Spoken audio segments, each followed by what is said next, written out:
குடிக்க தண்ணீர் இல்லை என்று ஏங்குகிறோம்.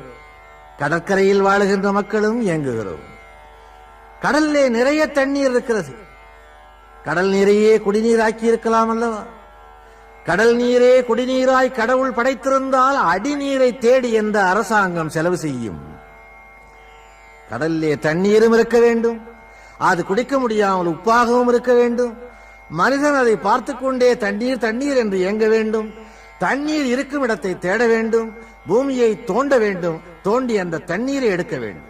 ஒரு தண்ணீரை எடுப்பதற்கே ஒரு மனிதன் இவ்வளவு சிரமப்பட வேண்டுமானால் என்னை அடைவதற்கு நீ எவ்வளவு சிரமப்பட வேண்டியிருக்கும் என்று காட்டுவதே ஆண்டவனுடைய படைப்பின் மூல நோக்கமாகும்.